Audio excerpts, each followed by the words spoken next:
Slavery officially ended in 1865. But for many, true freedom never came. A new system took its place, not with chains, but through laws, fear, and control. Its name was Jim Crow. In this video, we trace 15 steps, how the promise of freedom faded and oppression rose again. Step 1. The Emancipation Proclamation. In 1863, President Abraham Lincoln issued the Emancipation Proclamation, a bold declaration that enslaved people in Confederate states were now free. It was a message of hope and justice that echoed across America, reaching the ears of millions who had lived their entire lives in bondage. But freedom on paper was not freedom in practice. The order excluded border states and areas already under Union control, limiting its true power. For countless African Americans, liberation remained an idea, dependent on the outcome of the Civil War and the willingness of local authorities to enforce it. The Emancipation Proclamation lit the torch of freedom, but the path ahead was still covered in shadows. Step 2. The 13th Amendment's loophole. 2 years later, in 1865, the United States ratified the 13th Amendment, officially abolishing slavery. It declared that no person shall be held as a slave, except as punishment for a crime. That one phrase became the legal doorway through which forced labor continued. Southern states quickly exploited it, arresting newly freed black men for the smallest offenses: vagrancy, loitering, or speaking out of turn. Behind bars, they were once again forced to work in fields, railroads, and mines, all in the name of justice. Slavery had changed its form, but not its purpose. Step 3. Black Codes.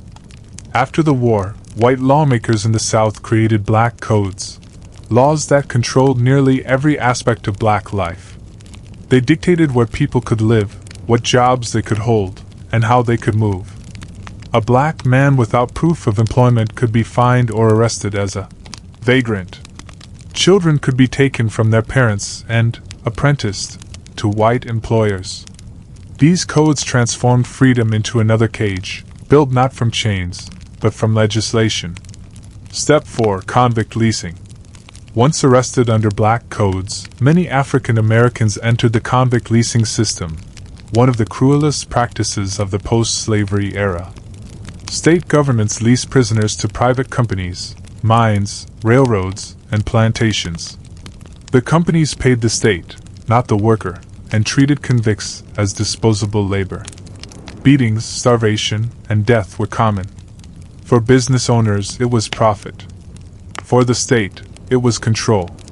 For the prisoners, it was slavery reborn. Step 5. White supremacist terror. When laws and loopholes weren't enough, violence took their place. White supremacist groups like the Ku Klux Klan emerged to restore order through fear. They attacked black families, burned homes, and lynched those who dared to vote or succeed. Terror became a political weapon, and silence became survival. Even in so-called freedom, black Americans learned that stepping too high could cost them everything. Step 6. Disenfranchisement. Without the right to vote, freedom loses its meaning. Southern states systematically blocked black citizens from political power. Poll taxes, literacy tests, and complex registration laws were designed to exclude them. Even when they passed these tests, threats of violence waited at the polls. Between 1890 and 1910, millions of black voters disappeared from registration rolls. Democracy existed, but not for everyone. Step 7. Plessy versus Ferguson and legal segregation. In 1896, the Supreme Court handed down one of the most infamous rulings in history, Plessy versus Ferguson. The court declared segregation constitutional under the phrase, "separate but equal." That sentence became the foundation for nearly 70 years of racial division. Schools, buses, restaurants, even water fountains were separated by color. But equal was a lie. Black facilities were always underfunded, neglected, and ignored. Segregation wasn't just law. It was a message of inferiority carved into everyday life. Step 8. Jim Crow laws everywhere. Across the South, a new name rose: Jim Crow. These laws turned segregation into daily reality. Separate waiting rooms, hospitals, restrooms, and neighborhoods. Every sign marked white or colored told Black Americans exactly where they stood in society. Violating these laws could mean arrest, or worse. Jim Crow was not only about separation. It was about control, humiliation, and reminding every Black person that freedom had limits. Step 9. Sharecropping and economic bondage. When slavery ended, land ownership did not. Most freed families had no property, no tools, and no money. Many became sharecroppers, farming someone else's land in exchange for a small share of the harvest. But the system was rigged. Landowners charged high interest, manipulated records, and kept families in endless debt. Sharecropping was freedom in name, and servitude in practice. Step 10. Unequal education.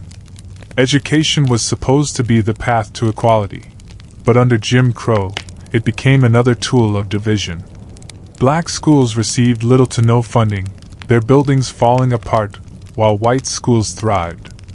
Teachers were underpaid and resources scarce. Yet despite the odds, Black communities built their own schools, taught their children, and passed on pride and resilience. They believed in the power of learning, even when the system refused to see them as equals. Step 11.